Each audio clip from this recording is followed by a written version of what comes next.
Assalamu alaikum, chers frères et sœurs. Le peuple maudit de Israël. Une phrase qui semble résonner avec un mystère profond, une notion qui pourrait dérouter ou susciter la curiosité. Pourquoi parler de malédiction, alors que l'histoire d'Israël est généralement associée à celle d'un peuple élu par Dieu? Pourtant, au fil des siècles, des textes anciens aux événements historiques récents, l'idée que le peuple d'Israël aurait pu être maudit a traversé les cultures, les religions et les esprits.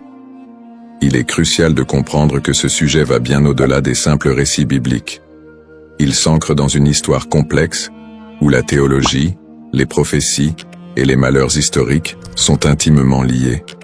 Cette notion de malédiction trouve son écho dans les croyances populaires, mais aussi dans des interprétations religieuses et culturelles, parfois mal comprises. Pourquoi ce sujet mérite-t-il notre attention aujourd'hui? Parce que ce n'est pas simplement un concept historique, mais une idée qui a façonné la perception mondiale d'un peuple tout au long des âges.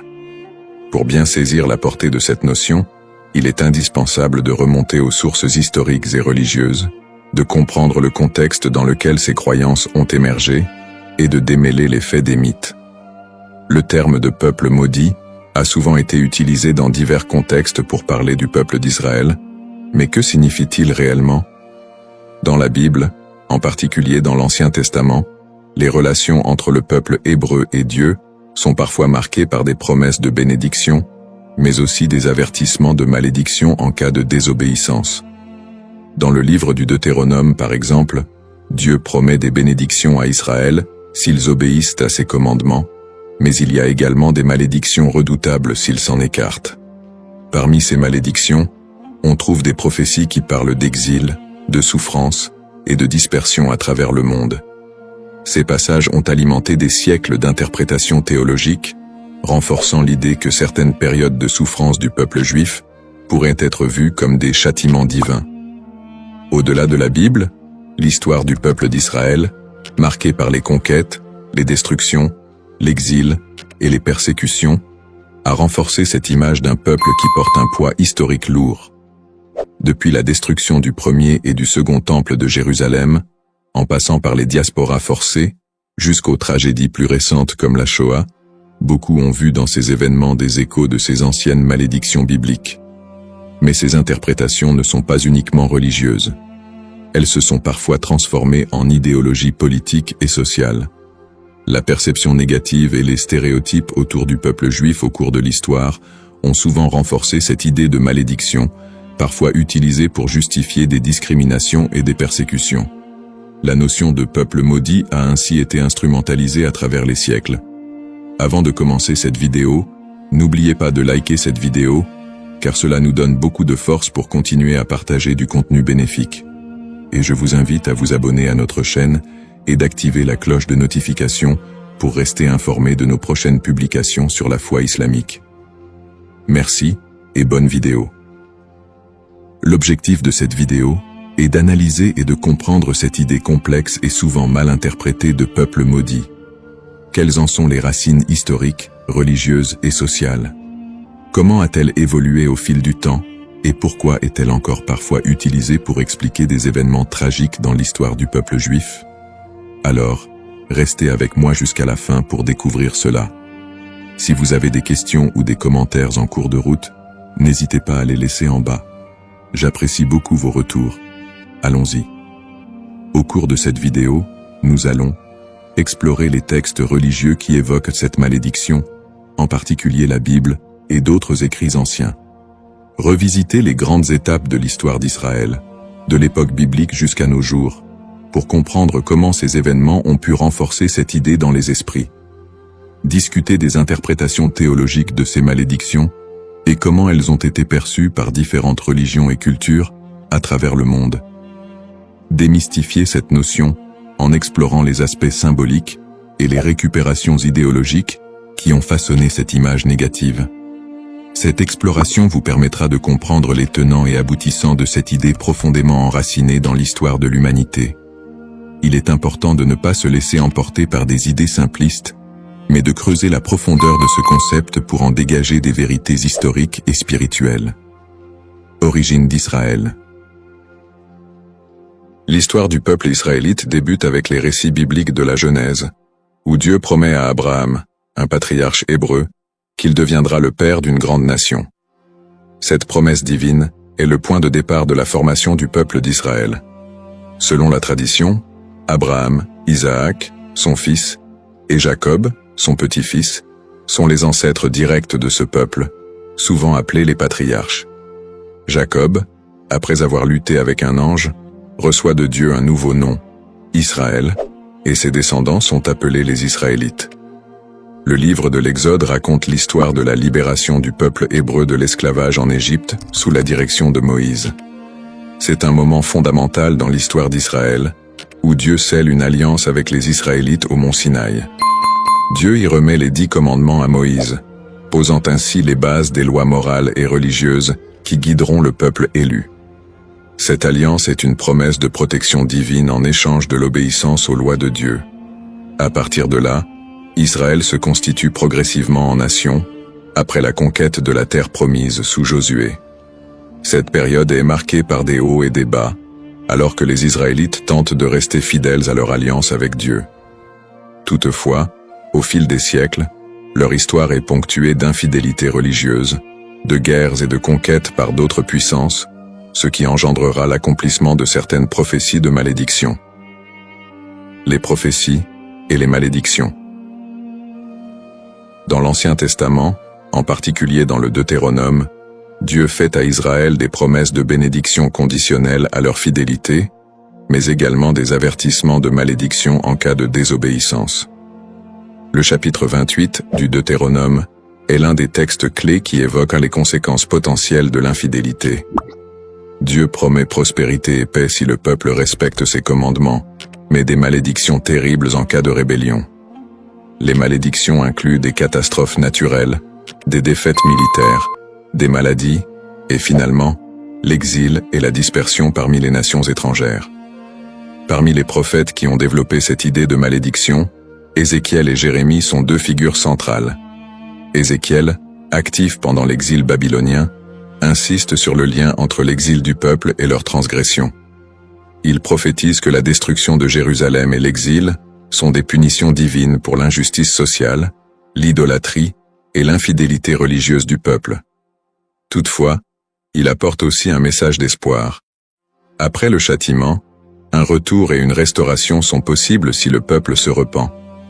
Jérémie, qui vécut également durant la chute de Jérusalem en 586 avant Jésus-Christ, avertit constamment le peuple des malheurs à venir s'il ne se détourne pas de l'idolâtrie et des injustices. Il prophétise la destruction imminente du temple de Jérusalem et l'exil des Judéens en Babylonie. Dans Jérémie 25, il annonce que cette période d'exil durera 70 ans, après quoi Dieu permettra leur retour. Ces prophéties sont souvent vues comme des annonces de malédiction qui pèsent sur Israël en raison de son infidélité à l'Alliance. Cependant, elles sont également porteuses d'un espoir de rédemption, promettant que si le peuple retourne à Dieu, il retrouvera sa place privilégiée. Une autre dimension importante des malédictions dans l'Ancien Testament concerne le temple de Jérusalem. La destruction du premier temple par les Babyloniens en 586 avant Jésus-Christ, puis la destruction du second temple par les Romains en 70 après Jésus-Christ, sont vus comme des châtiments pour la désobéissance du peuple. Ces événements ont renforcé l'idée d'un peuple souffrant sous le poids de la malédiction divine. Persécutions historiques. L'histoire du peuple d'Israël est marquée par une série de persécutions et d'exils, souvent perçues à travers le prisme des malédictions bibliques. Le premier grand exil, celui de Babylone, survient après la destruction du premier temple en 586 avant Jésus-Christ. Par la suite, les Babyloniens déportent une grande partie des habitants de Juda, ce qui marque le début d'une longue période de diaspora. Après un retour partiel en terre d'Israël et la reconstruction du temple, les siècles suivants ne sont pas exempts de nouvelles épreuves. La période hellénistique, marquée par les conquêtes d'Alexandre le Grand, puis la domination romaine, amène son lot de tensions religieuses et politiques. Le peuple juif subit de nouvelles persécutions, notamment sous l'occupation romaine. La destruction du Second Temple en 70 après Jésus-Christ par les Romains, sous l'empereur Titus, est un moment charnière dans l'histoire d'Israël. Cet événement marque le début de la grande diaspora, alors que le peuple juif est dispersé dans tout l'Empire romain et au-delà. La révolte de Bar Kokhba, en 135 après Jésus-Christ, aboutit à une nouvelle défaite et à un exil encore plus massif. À partir de ce moment, les Juifs deviennent un peuple sans terre, vivant en exil, souvent en minorité, et subissant de nombreuses discriminations et persécutions. Durant le Moyen-Âge, en Europe et dans le monde islamique, les Juifs font souvent l'objet de suspicions, de discriminations légales, et parfois de pogroms violents. Les croisades, notamment, voient des massacres de communautés juives en Europe. Les expulsions des Juifs d'Espagne, en 1492, et du Portugal en 1497, sont d'autres exemples de persécutions qui renforcent cette idée de malédiction. Dans ces périodes sombres, beaucoup d'historiens et de penseurs juifs eux-mêmes ont cherché à comprendre ces souffrances à travers les textes sacrés. Pour certains, ces malheurs étaient perçus comme la continuation des malédictions prononcées dans l'Ancien Testament.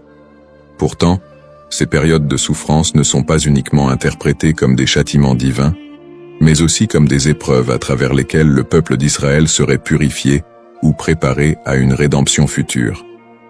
Le 19e et le 20e siècle ne font qu'amplifier ces tragédies, avec l'émergence de l'antisémitisme moderne, culminant dans l'horreur de la Shoah, qui a vu l'extermination systématique de 6 millions de Juifs pendant la Seconde Guerre mondiale.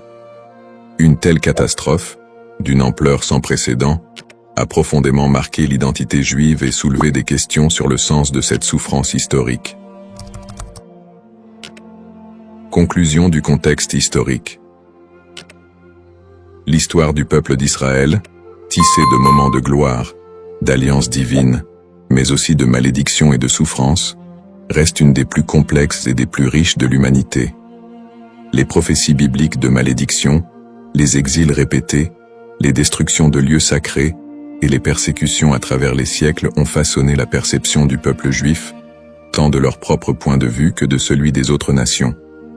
Le concept de peuple maudit, les bases théologiques, l'idée de malédiction dans les textes religieux, en particulier dans la tradition judéo-chrétienne, est un concept riche et complexe. Les malédictions sont souvent prononcées par Dieu en réponse à l'infidélité ou à l'injustice du peuple. Dans la Bible, notamment dans le livre du Deutéronome, Dieu promet des bénédictions à Israël pour leur obéissance, mais aussi des malédictions en cas de désobéissance.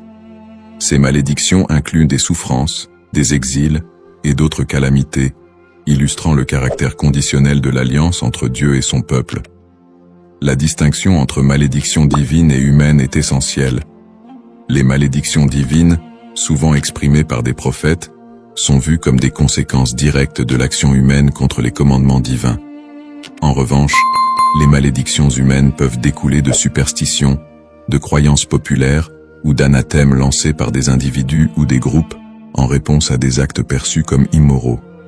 Cette différence met en lumière le rôle de la responsabilité humaine dans la réception de ces malédictions. Les prophètes, tels qu'Ézéchiel et Jérémie, jouent un rôle crucial dans la communication de ces malédictions.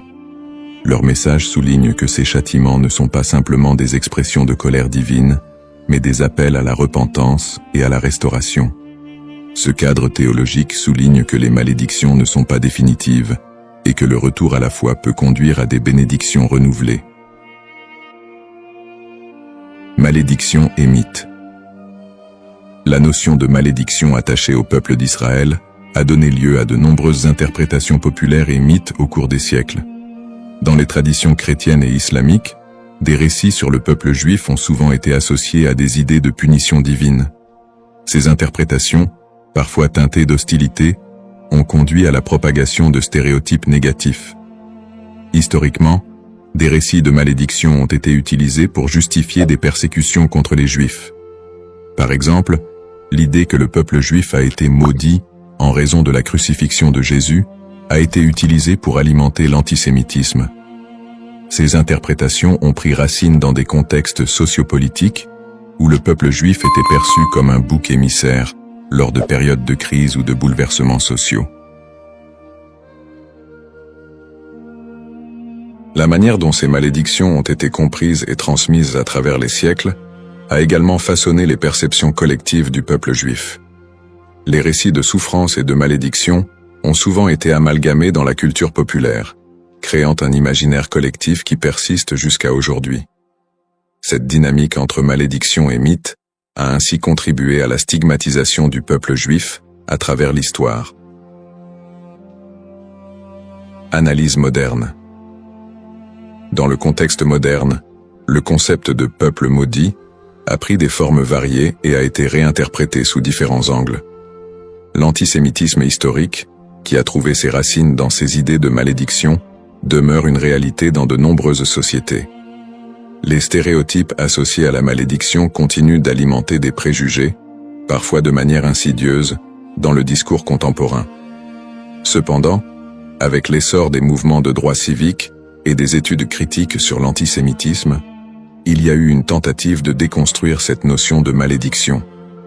Des intellectuels et des théologiens contemporains cherchent à recontextualiser les récits bibliques en mettant en avant le message de rédemption et de justice qui les sous-tend. L'idée que les souffrances du peuple juif sont uniquement le résultat de la malédiction divine est de plus en plus contestée, au profit d'une approche qui valorise la résilience et l'identité culturelle du peuple juif. De plus, dans le cadre des dialogues interreligieux, il est crucial de dépasser les interprétations qui associent la souffrance à une malédiction éternelle. Les traditions religieuses sont de plus en plus appelées à collaborer pour combattre les préjugés et promouvoir la compréhension mutuelle. Dans ce contexte, le concept de malédiction est réévalué, non pas comme une fatalité, mais comme une occasion de réflexion sur les injustices sociales et historiques. En somme, le concept de peuple maudit est profondément ancré dans l'histoire religieuse et culturelle. Il invite à une réflexion sur la manière dont les textes sacrés et les croyances ont été interprétés à travers les âges, souvent avec des conséquences tragiques. L'exploration de ce thème permet non seulement de mieux comprendre les défis historiques du peuple juif, mais aussi de s'engager dans un dialogue constructif sur les identités et les histoires partagées dans le monde contemporain. La diaspora et les épreuves du peuple juif vit en diaspora. La diaspora juive, qui a débuté avec l'exil babylonien au VIe siècle avant JC, a été marquée par une série de défis sans précédent. Une fois dispersé à travers le monde, le peuple juif a dû naviguer dans des environnements souvent hostiles. Les communautés juives ont fait face à des persécutions, à des migrations forcées et à la ghettoisation, qui ont toutes contribué à forger leur identité collective. Dans de nombreux pays, les Juifs étaient considérés comme des étrangers, souvent sujets à la méfiance et à la stigmatisation. Dans l'Europe médiévale, par exemple, ils étaient fréquemment accusés de diverses calamités, comme la peste noire, et ont été victimes de violences antisémites. Les Juifs étaient souvent contraints de vivre dans des quartiers séparés, appelés ghettos, où leur liberté était limitée.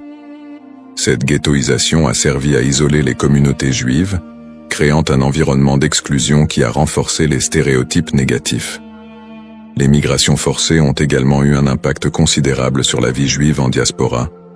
Des expulsions massives, comme celle des Juifs d'Espagne en 1492, ont conduit à une dispersion rapide vers des régions comme l'Empire ottoman, le nord de l'Afrique et plus tard les Amériques.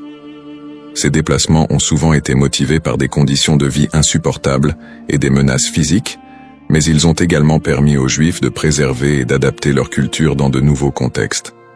Malgré ces défis, les communautés juives ont réussi à maintenir leurs traditions et à s'adapter aux réalités locales. Elles ont développé des réseaux de solidarité, créant des institutions éducatives et religieuses pour assurer la transmission de leur héritage culturel et spirituel.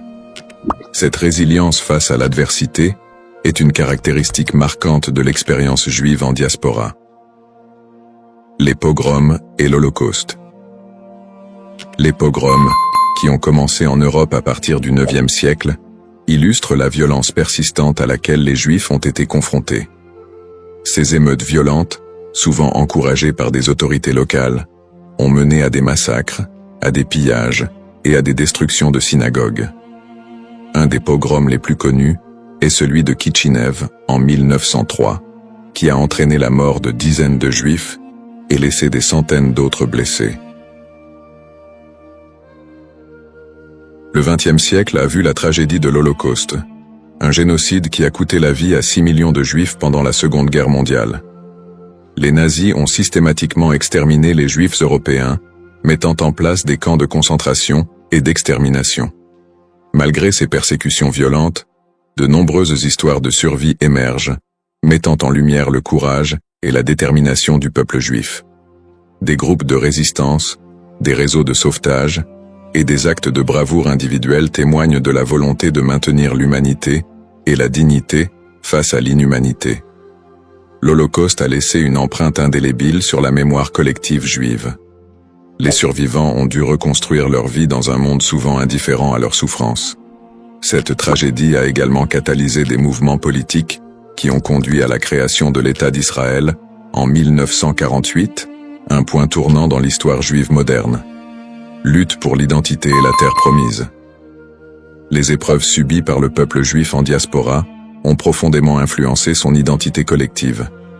Face à l'adversité, une identité juive résiliente a émergé, mêlant traditions séculaires, pratiques religieuses et un sentiment d'appartenance à une histoire commune.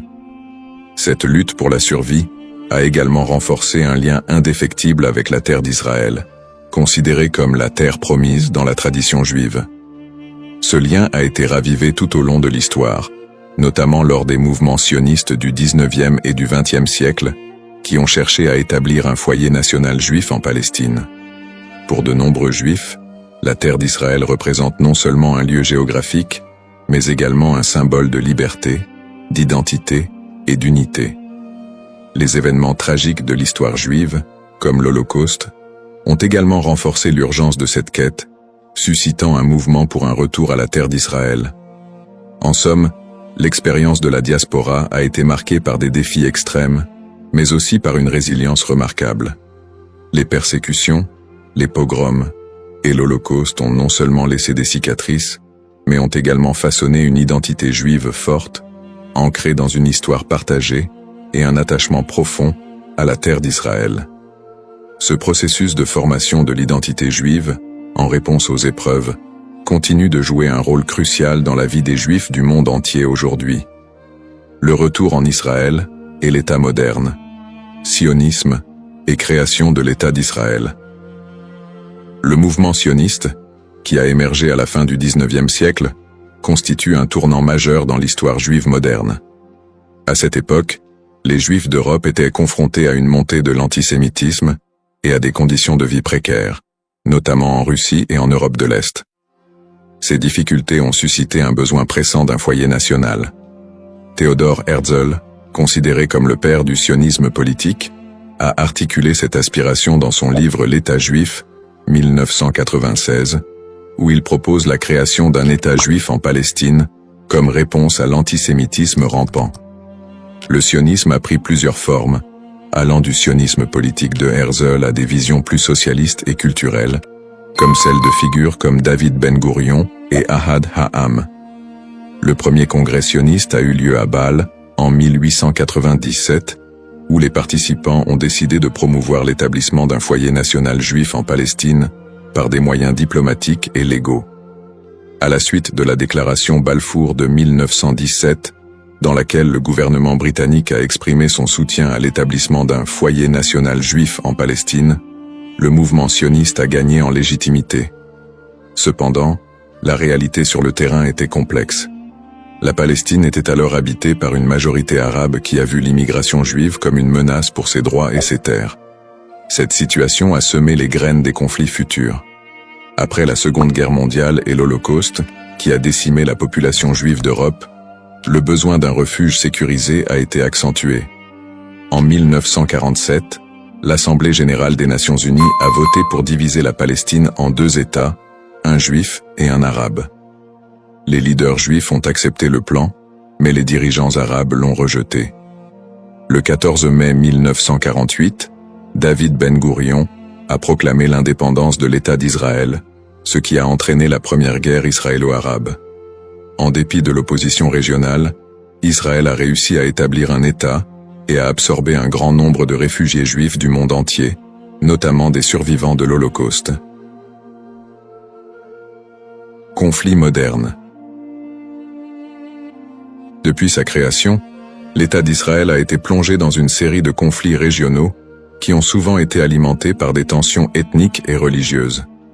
Les guerres avec les pays arabes voisins, notamment les guerres de 1948, 1967 et 1973, ont défini les frontières et les relations diplomatiques de l'État moderne. Les tensions avec les populations palestiniennes ont également été une source constante de conflits, culminant avec les intifadas des années 1980 et 2000, où des soulèvements populaires ont éclaté en réponse à l'occupation israélienne des territoires palestiniens. Le conflit israélo-palestinien est un point focal des tensions au Moyen-Orient, où des questions de droits territoriaux, d'autodétermination et de sécurité se croisent. Les territoires de la Cisjordanie et de Gaza sont devenus des symboles de la lutte pour la reconnaissance et la dignité des Palestiniens. Les colonies israéliennes en Cisjordanie et les conditions de vie à Gaza ont engendré des critiques internationales et des tensions croissantes. Sur le plan religieux, les sites sacrés tels que Jérusalem revêtent une signification particulière pour les Juifs, les chrétiens et les musulmans, exacerbant les conflits. L'accès aux lieux saints est souvent un point de discorde, avec des épisodes de violence autour du mont du Temple et du dôme du Rocher. Peut-on encore parler d'un peuple maudit aujourd'hui? La question de savoir si l'on peut encore parler d'un peuple maudit aujourd'hui mérite d'être examinée sous différents angles. D'une part, le peuple juif a par moments été perçu comme victime d'une malédiction, surtout dans le contexte des souffrances historiques, des persécutions et de l'Holocauste. Cette perception s'est parfois traduite par des stéréotypes négatifs et un antisémitisme durable qui persistent encore dans certaines sociétés contemporaines. D'autre part, l'idée de peuple maudit ne rend pas pleinement compte de la résilience, de l'innovation et des contributions culturelles des Juifs à la société mondiale. Après des siècles de persécution, les Juifs ont réussi à établir un État souverain, à revitaliser leur culture et à jouer un rôle significatif dans divers domaines tels que la science, l'art et la politique. Cette renaissance culturelle et nationale contredit l'idée d'une malédiction éternelle. Aujourd'hui, beaucoup de Juifs se définissent non pas par leurs souffrances passées, mais par leur identité culturelle et leur engagement envers des valeurs de justice, de paix et de coexistence. L'État d'Israël, bien qu'encore confronté à des défis internes et externes, est un symbole de survie et de détermination pour de nombreux Juifs dans le monde. Ainsi, plutôt que de voir le peuple juif à travers le prisme d'une malédiction, il est plus approprié de reconnaître la complexité de son histoire, marquée par des luttes et des triomphes, et d'appréhender la diaspora juive comme une histoire d'espoir, de résilience et de quête d'identité. Dans cette exploration du thème du peuple maudit d'Israël, nous avons retracé l'histoire complexe des Juifs, de leurs origines dans l'Antiquité à leur établissement moderne en tant qu'État souverain. Nous avons examiné le contexte historique et religieux, en soulignant les épreuves de la diaspora, les persécutions et les tragédies comme les pogroms et l'Holocauste. En analysant le concept de malédiction, nous avons également vu comment il a été utilisé pour justifier des stéréotypes et des violences à l'encontre des Juifs au fil des siècles. Nous avons ensuite discuté du mouvement sioniste qui a mené à la création de l'État d'Israël en 1948, ainsi que des conflits régionaux qui en ont découlé, notamment avec les populations palestiniennes. Ces tensions, alimentées par des enjeux historiques, ethniques et religieux, continuent de façonner la réalité actuelle du pays. En réfléchissant à l'évolution du terme « maudit », il est crucial de reconnaître qu'il a souvent été employé de manière péjorative pour désigner le peuple juif et justifier des injustices. Cependant, au fil du temps, cette notion a été déconstruite. De nos jours, parler de peuple maudit ne rend plus compte de la diversité et de la résilience des communautés juives. Au contraire, il est essentiel de voir le peuple juif comme porteur d'une riche culture, d'une identité dynamique et d'une volonté indéfectible de vivre et de prospérer, malgré les défis historiques. Pour conclure, j'invite chacun d'entre vous à approfondir ce sujet fascinant et complexe. Prenez le temps d'explorer les multiples facettes de l'histoire juive, d'écouter des voix variées et de réévaluer vos propres perceptions sur le peuple juif et son héritage. En favorisant la compréhension et l'empathie, nous pouvons tous contribuer à un dialogue constructif qui transcende les stéréotypes et promeut la paix et la coexistence. Le parcours historique du peuple juif est une leçon pour tous sur la résilience, l'identité et la quête de justice. Assalamu alaikum wa rahmatullahi wa barakatuh, chers frères et sœurs. Bienvenue sur notre chaîne, Parole d'Allah. Aujourd'hui, nous plongeons dans l'un des moments les plus spirituels de l'année, le mois de Ramadan. Ce mois béni, où les portes du paradis s'ouvrent et celles de l'enfer se ferment, est un moment de purification de l'âme et de rapprochement avec notre Créateur. Le Ramadan est une période durant laquelle notre lien avec Allah se renforce par la prière, le jeûne et surtout l'invocation, doua. Chaque prière et chaque doua prononcée en ce mois possède une force et une bénédiction particulière.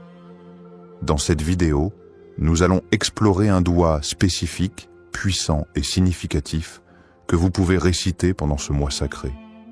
Nous verrons comment cette invocation peut transformer nos vies et nous rapprocher davantage de la miséricorde d'Allah.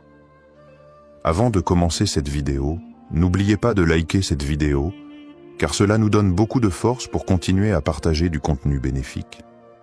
Et je vous invite à vous abonner à notre chaîne et d'activer la cloche de notification pour rester informé de nos prochaines publications sur la foi islamique. Partagez-la avec vos proches et laissez un commentaire pour me dire ce que vous en pensez. Merci et bonne vidéo. L'importance du doua dans le mois de Ramadan.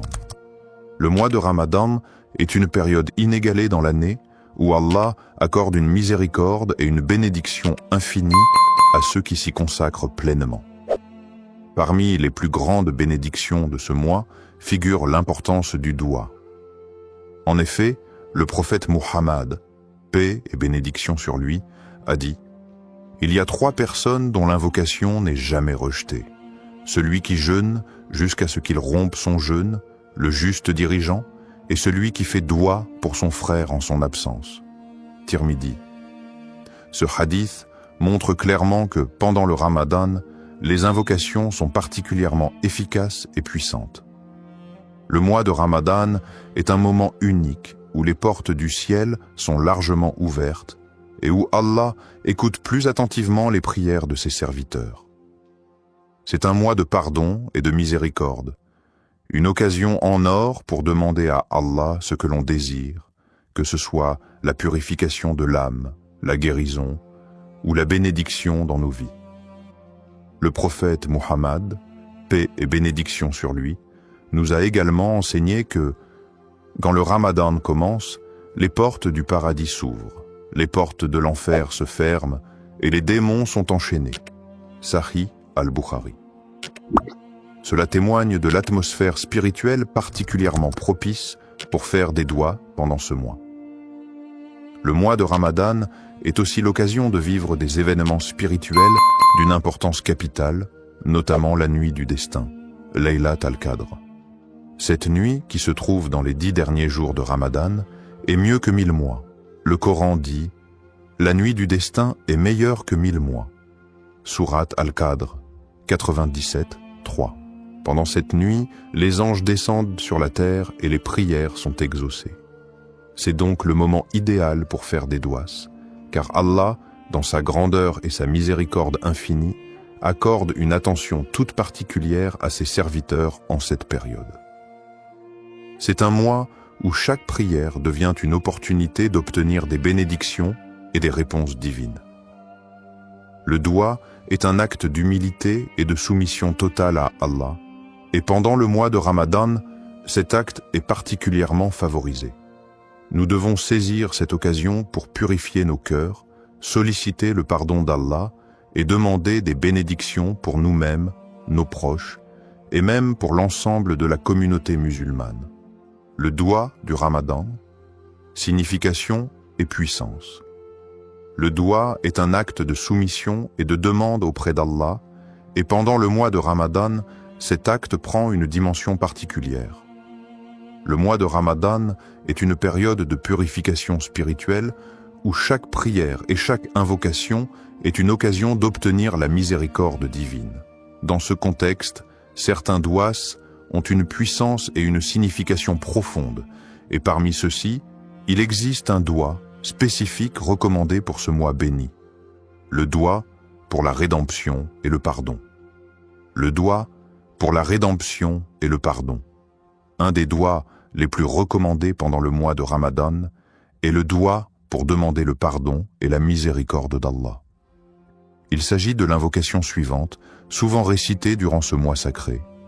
Allahumma innaka afu, tuhibbul afu, fa'af anni.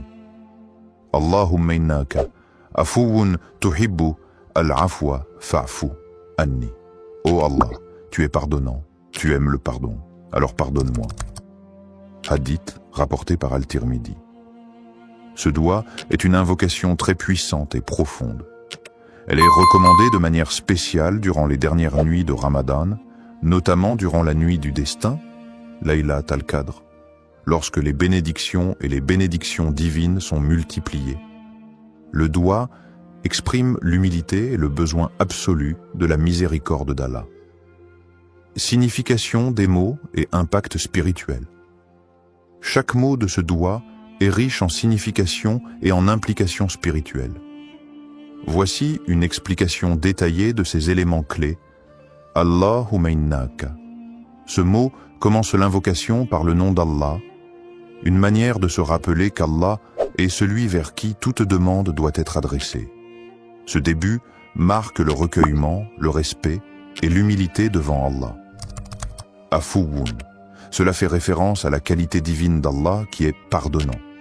Ce mot indique une forme de pardon bienveillant, plus que simplement accorder le pardon. Allah, dans sa grande miséricorde, ne se contente pas de pardonner les péchés, mais il efface leurs traces et les conséquences. C'est ce pardon purifiant qui est demandé ici. Tuhibbu al-afwa. Cette phrase signifie que tu aimes le pardon. Cela nous rappelle que le pardon est une qualité précieuse dans l'islam. Et Allah non seulement pardonne, mais il aime pardonner à ses serviteurs qui se repentent sincèrement. Il est la source de tout pardon et aime purifier ceux qui se tournent vers lui avec un cœur sincère. Fa'fu anni. Ici, on demande directement à Allah de pardonner nos fautes. Le mot fa'fu est plus que le simple pardon.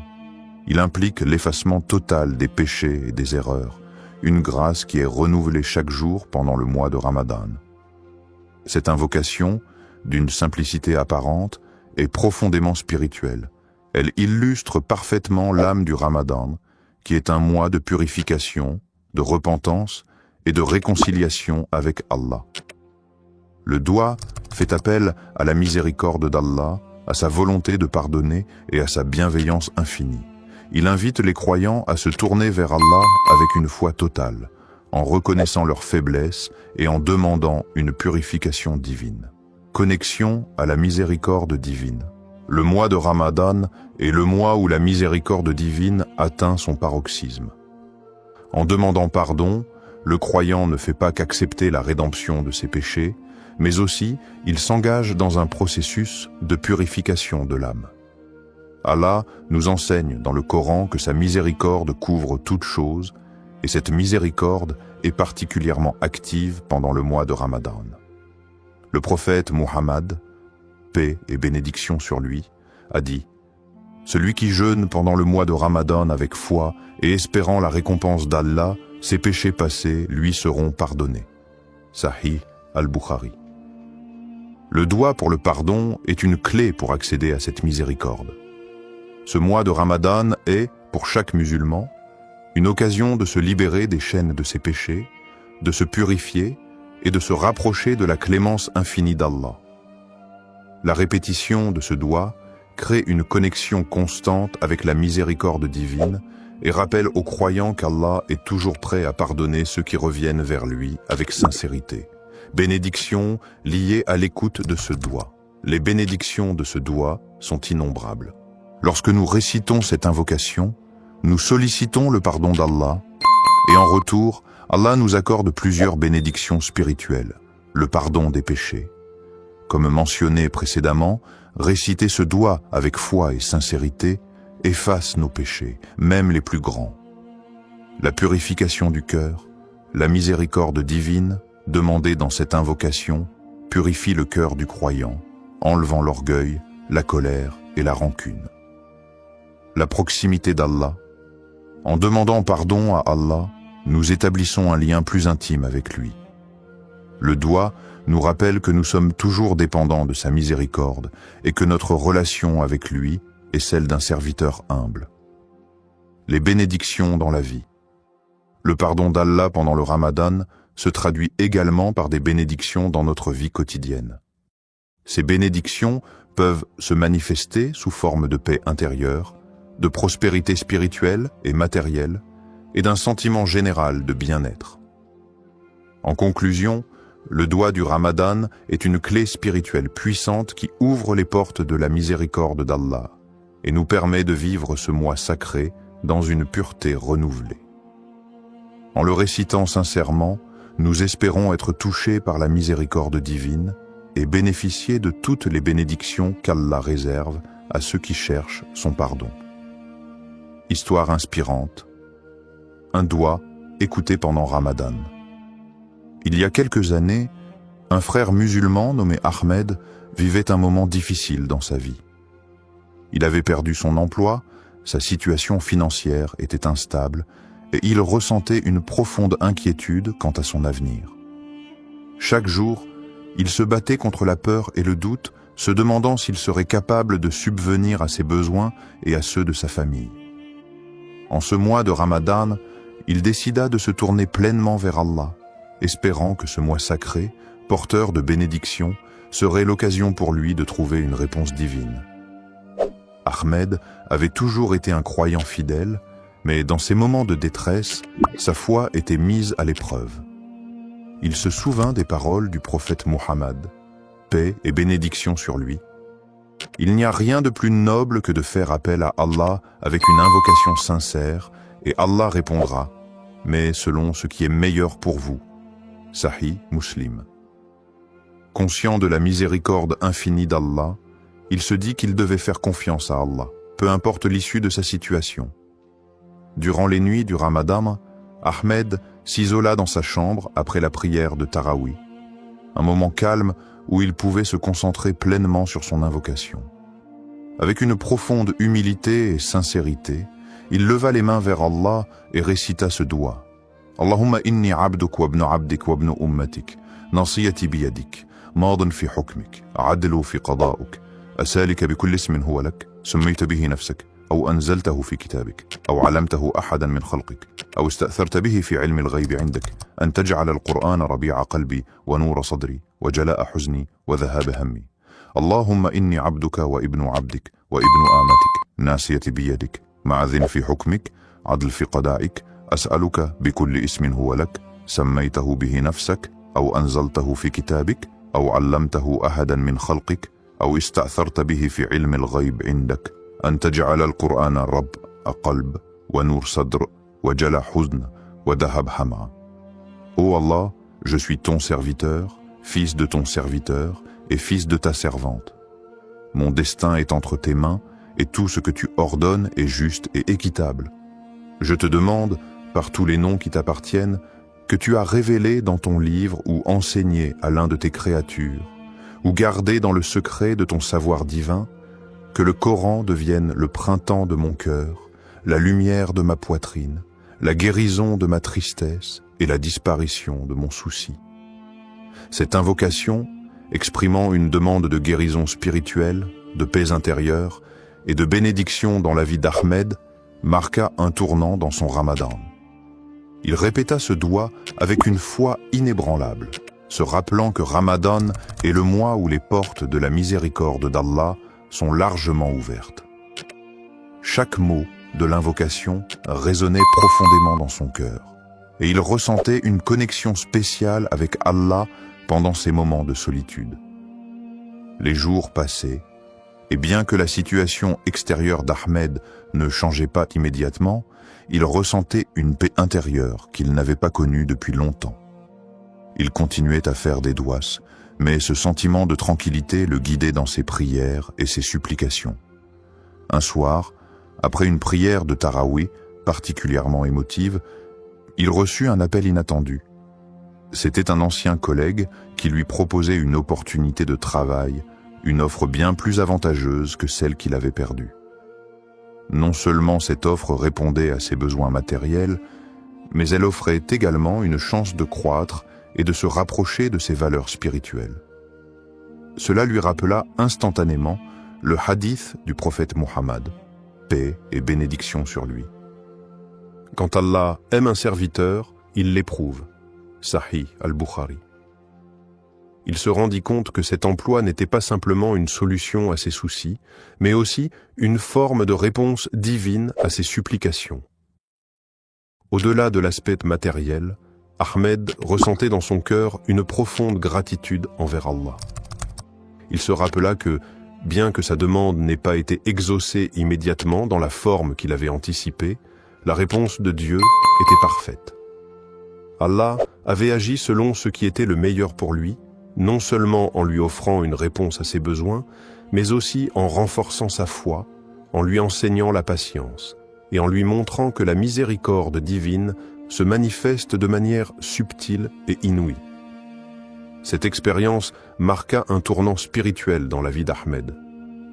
Il comprit que chaque doua, même si la réponse n'est pas immédiate ou n'est pas conforme à nos attentes, est écoutée par Allah.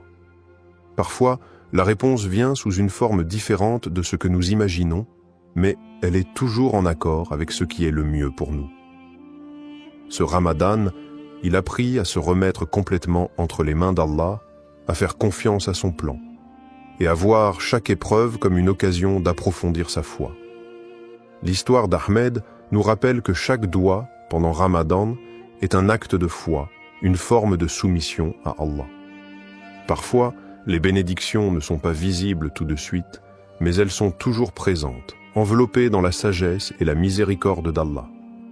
Les conditions du doua acceptées, ce qu'Allah attend de nous dans le mois béni de Ramadan et tout au long de l'année, les invocations, douas, sont une occasion précieuse pour les croyants de se rapprocher d'Allah et de solliciter ses bénédictions. Toutefois, pour que notre doua soit accepté, il y a des conditions que nous devons remplir, des comportements que nous devons adopter. Allah, dans sa miséricorde infinie, répond à nos prières, mais cette réponse dépend souvent de la sincérité de notre cœur et de notre engagement envers lui. Première, la sincérité dans la prière et la pureté d'intention. La première condition pour qu'un doua soit accepté est la sincérité du cœur. Lorsque nous élevons nos mains en supplication, nous devons nous assurer que notre demande vient d'un cœur pur, exempt de toute hypocrisie. Le prophète Mohammed, paix et bénédiction sur lui, a dit « Lorsque vous invoquez Allah, invoquez-le avec un cœur pur. » Sunan at-Tirmidhi. Il est crucial que notre intention soit claire et que nous ne cherchions pas à obtenir des bénéfices mondains par nos prières, mais bien à chercher le plaisir d'Allah. Cette sincérité dans la prière renforce notre relation avec Allah, car c'est un acte d'adoration qui doit être fait uniquement pour lui. 2. Le rôle du tawakkul, la confiance en Allah, et la persévérance dans les invocations. Une autre condition essentielle pour que nos doua soient acceptés est le tawakkul, c'est-à-dire la confiance totale en Allah après avoir fait tous les efforts nécessaires. Il est important de se rappeler que, même si nous faisons des supplications, cela ne signifie pas que la réponse viendra instantanément ou selon nos attentes. Le tawakkul nous enseigne que nous devons faire confiance à la sagesse divine d'Allah, sachant qu'il sait ce qui est le mieux pour nous, même lorsque nous ne comprenons pas immédiatement le sens de sa réponse. Le prophète, paix et bénédiction sur lui, a aussi dit « Ne vous lassez pas d'invoquer Allah, car parfois la réponse arrive plus tard qu'on ne le désire, et Allah connaît le meilleur moment pour exaucer votre prière. » Sahih al-Bukhari. La persévérance dans les invocations est donc essentielle. Ne pas perdre espoir dans les moments de difficulté est une marque de foi profonde. Troisième, l'humilité, l'adoration et la patience dans la réponse de Dieu. L'humilité est également un élément crucial pour l'acceptation de notre dua. En élevant nos mains vers Allah, nous devons nous rappeler que nous sommes de simples serviteurs devant le Créateur, pleins de faiblesses et de manques. C'est avec humilité que nous demandons à Allah de répondre à nos besoins.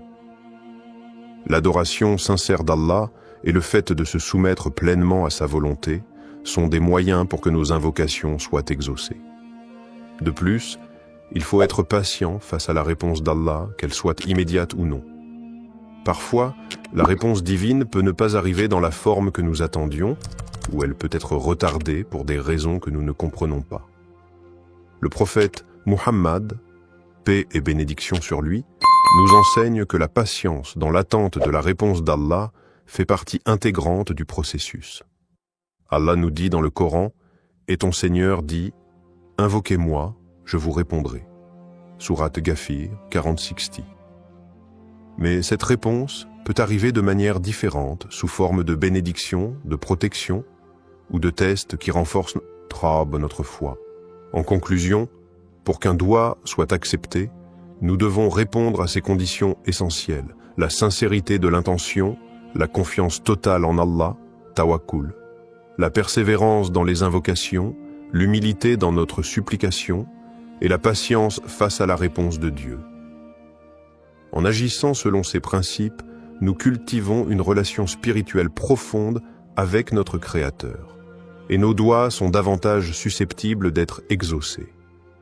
Mais au-delà de l'exaucement immédiat, nous devons toujours garder à l'esprit que chaque réponse d'Allah est parfaite et qu'elle vient dans le meilleur des moments et selon sa sagesse infinie. Le doua comme moyen de purification spirituelle. Le mois de Ramadan n'est pas seulement une période de jeûne et d'abstinence, mais également un moment sacré de purification spirituelle. C'est une occasion unique pour les croyants de se rapprocher d'Allah, de purifier leur âme et de renforcer leur foi. Parmi les moyens les plus puissants pour accomplir cette purification, il y a le doua ou l'invocation. Le doua pendant Ramadan ne sert pas seulement à demander de l'aide ou des bénédictions, mais il joue un rôle essentiel dans le processus de purification du cœur et de l'âme. Premier, le doua comme outil de purification du cœur. Lorsqu'un croyant fait un doua, il se tourne vers Allah avec sincérité et humilité, cherchant sa miséricorde et son pardon. Cet acte d'invocation permet de purifier le cœur en le débarrassant de tout orgueil, de tout mal et de toute négativité.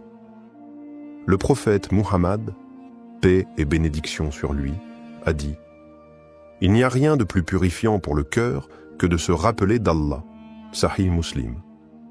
Ainsi, chaque doua est une occasion de purifier son cœur en se souvenant constamment de la grandeur et de la miséricorde d'Allah. Le doua permet également de renforcer la relation intime avec Allah. En invoquant Allah, on reconnaît sa dépendance totale envers lui, ce qui éveille un sentiment profond de soumission et de gratitude. Ce processus aide à purifier le cœur des distractions mondaines et à focaliser notre attention sur ce qui est véritablement important dans la vie, l'adoration d'Allah. 2. L'aspect de repentance et d'auto-amélioration pendant le Ramadan. Le mois de Ramadan est le mois de la purification spirituelle par excellence.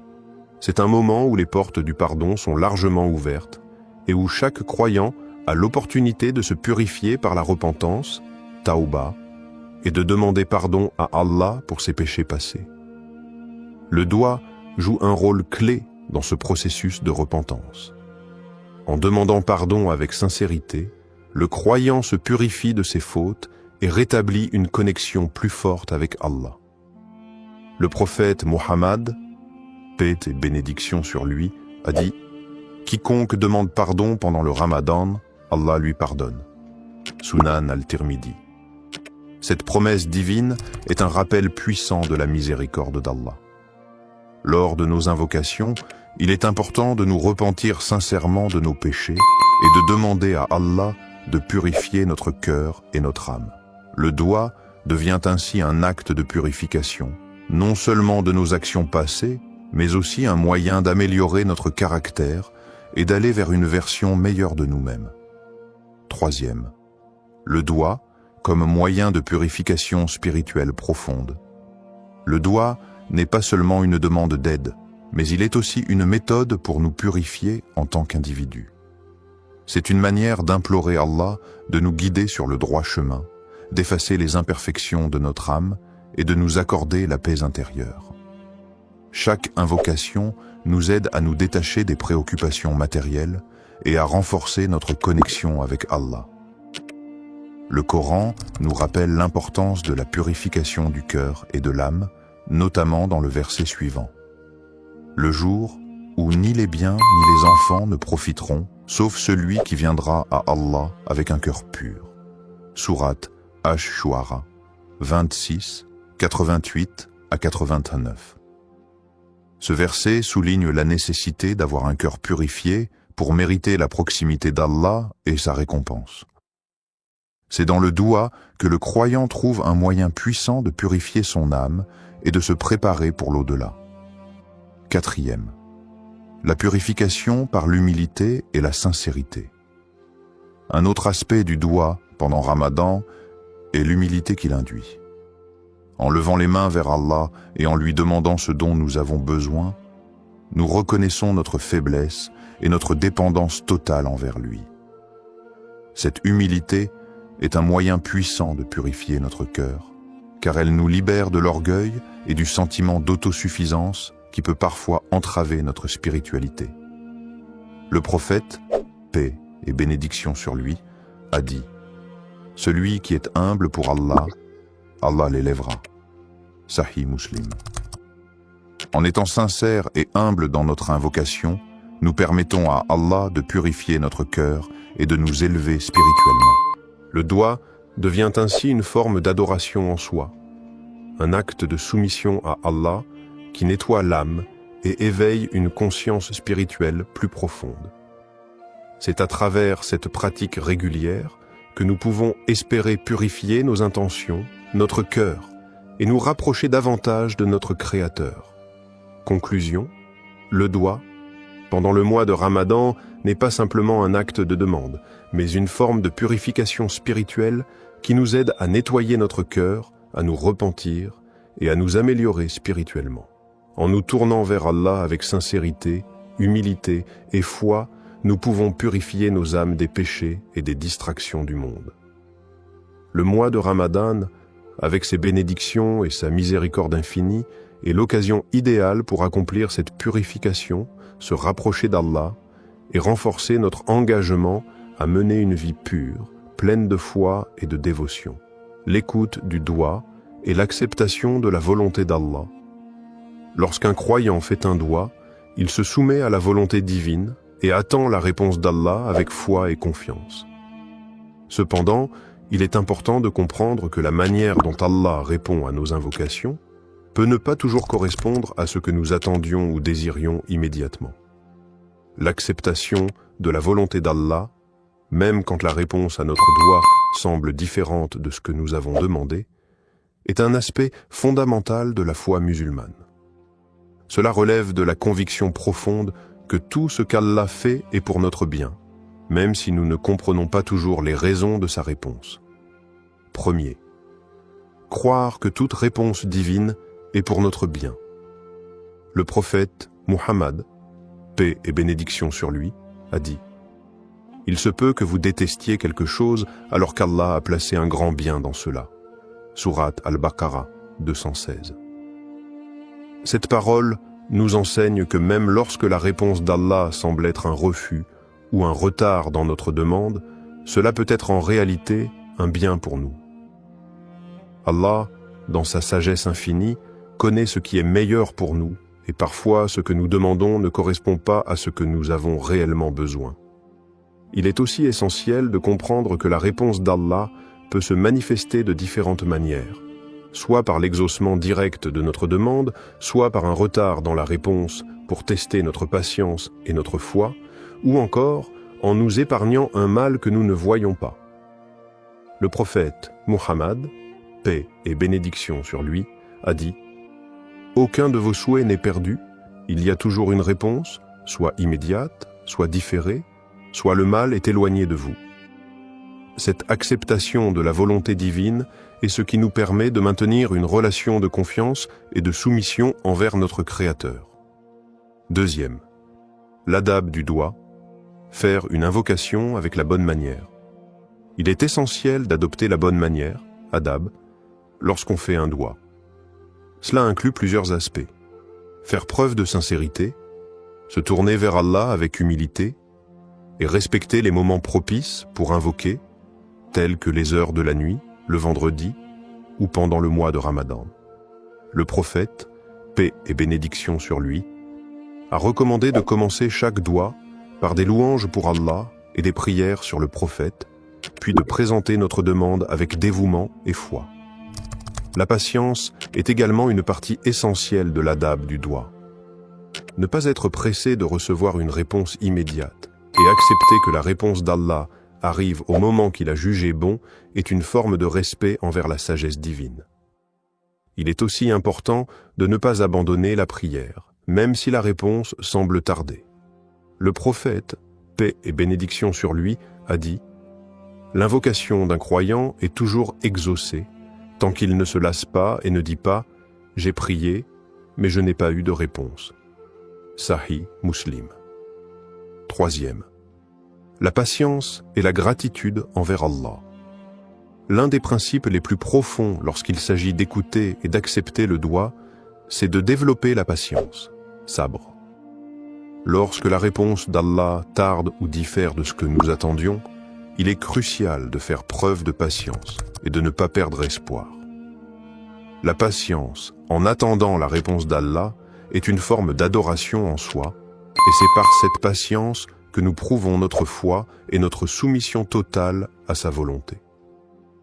La gratitude, shukr, envers Allah, que la réponse soit positive ou différente de ce que nous espérions, est également essentielle. Remercier Allah pour toutes les bénédictions, même celles que nous ne comprenons pas immédiatement, nous aide à renforcer notre foi et à accepter la réponse divine avec un cœur apaisé. Le Coran nous rappelle « Et lorsque ton Seigneur t'a proclamé, appelez-moi, je vous répondrai. » Sourate Ghafir 40-60. Même si la réponse semble différer, cette promesse est un gage de l'écoute constante d'Allah et la patience dans l'attente devient une source de purification spirituelle. Conclusion. Le doigt est un moyen puissant de se rapprocher d'Allah, mais il exige également une profonde acceptation de la volonté divine. Croire que chaque réponse d'Allah, qu'elle soit immédiate ou non, et pour notre bien, est fondamentale dans notre pratique. L'adab du doigt et l'importance de la patience et de la gratitude envers Allah nous aident à renforcer notre relation avec lui et à accepter sa sagesse infinie dans nos vies. Dans tout ce que nous demandons, il est crucial de nous rappeler qu'Allah nous accorde ce que nous désirons ou non, sa sagesse et sa miséricorde sont infiniment plus grandes que nos souhaits et nos attentes. Comment intégrer ce doigt dans ta vie quotidienne pendant Ramadan? Le mois de Ramadan est un moment privilégié pour se rapprocher d'Allah, purifier son âme et renforcer sa foi. L'intégration du doigt dans notre routine quotidienne pendant ce mois sacré peut transformer notre expérience spirituelle. Voici quelques conseils pratiques pour faire de ce doigt une partie intégrante de ta vie de croyant tout au long de Ramadan. Premier, répétez le doigt pendant les prières obligatoires, salat. Les prières quotidiennes, salat, sont l'occasion idéale pour inclure ce doigt dans ton rituel spirituel. Après chaque prière obligatoire, prends un moment pour réciter le doigt en le répétant avec sincérité. Cela te permettra de renforcer ta connexion avec Allah à travers une prière structurée, tout en ayant l'opportunité de méditer sur chaque mot du doigt. Le mois de Ramadan avec ses moments de tranquillité et de concentration spirituelle, est une période où tes prières peuvent être plus profondes et plus significatives. Ne limite pas ce doigt à des moments précis. Chaque salat est une occasion de répéter cet appel à la miséricorde divine. Plus tu répètes le doigt avec dévotion, plus tu t'imprègnes de ses significations profondes. 2. Intégrer le doigt dans tes moments de recueillement. Outre les prières obligatoires, les moments de recueillement tels que le tahajjud, prière de la nuit, le duha, prière du matin, ou même la période du fajr, avant l'aube, sont des occasions parfaites pour formuler ce doigt. Pendant ces moments de tranquillité, où l'esprit est plus apaisé, tu peux te concentrer pleinement sur les paroles que tu prononces et les émotions qu'elles suscitent. Ces moments de solitude avec Allah permettent de formuler des invocations sincères et réfléchies. Pendant Ramadan, profite de ces instants pour faire du doigt une pratique régulière et utilise chaque prière pour renforcer ton lien avec Allah. Le doigt pendant le tahajjud, en particulier, est une supplication qui est souvent exaucée, car ce moment est un des plus propices pour obtenir la miséricorde divine. 3. Méditer sur les significations profondes du doigt. Il est important de ne pas simplement réciter le doigt mécaniquement, mais de méditer sur les mots et leur signification. Lorsque tu récites ce doigt, prends le temps de réfléchir sur chaque phrase. Quel impact spirituel a chaque mot? Comment cela résonne-t-il avec ta situation personnelle, tes luttes, tes espoirs et tes désirs spirituels? Par exemple, en méditant sur les mots de demande de pardon et de miséricorde, tu peux comprendre combien ces qualités d'Allah sont immenses et comment elles affectent ta vie quotidienne. Chaque phrase de ce doigt peut être une opportunité d'introspection. L'important est de ne pas se contenter de la répétition, mais de vivre chaque mot avec une intention claire, ouverte à la guidance d'Allah. 4. Utiliser des moments de transition dans la journée pour répéter le doigt. Au-delà des prières formelles, utilise les moments de transition de ta journée pour intégrer ce doigt. Cela peut être pendant le temps que tu passes à la maison entre les prières, ou même lorsque tu fais des tâches quotidiennes.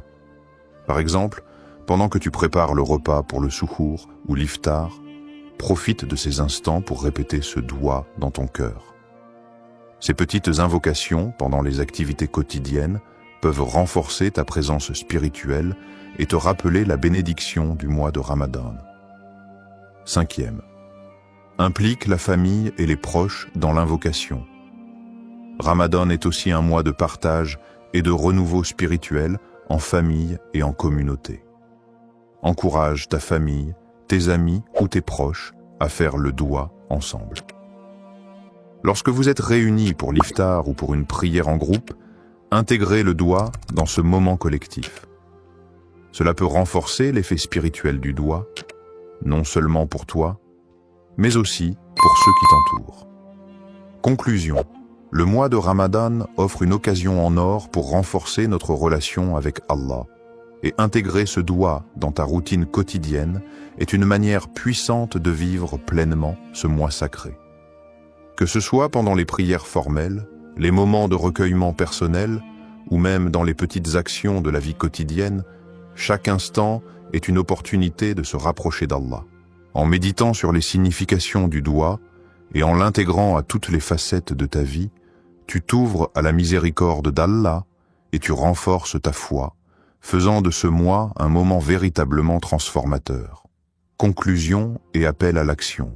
Le mois de Ramadan est une opportunité unique de se rapprocher d'Allah, de purifier notre cœur et de renforcer notre foi. Le doigt que nous avons exploré aujourd'hui est un moyen puissant d'attirer la miséricorde divine et de recevoir les bénédictions qu'Allah nous accorde généreusement pendant ce mois sacré. Je t'encourage à inclure ce doigt dans ta vie quotidienne pendant Ramadan, à le réciter avec sincérité et concentration, et à méditer sur ses significations profondes. Fais de ce doigt une partie intégrante de tes prières et de tes moments de recueillement. que ce mois sacré soit une occasion de purification et de renouvellement spirituel. Si cette vidéo t'a inspiré, partage-la avec tes proches, ta famille et tes amis. Invite-les à intégrer ce doigt dans leur vie aussi, pour que nous puissions tous bénéficier de la miséricorde infinie d'Allah. N'oublie pas que, même lorsque nous ne voyons pas immédiatement les résultats, Allah est toujours proche de nous et sa réponse est toujours pour notre bien. Pendant ce mois béni, confie-toi à Allah, persévère dans tes invocations et sois assuré que sa miséricorde englobe tout. Que cette période de Ramadan soit remplie de lumière, de paix et de bénédiction pour toi et tes proches.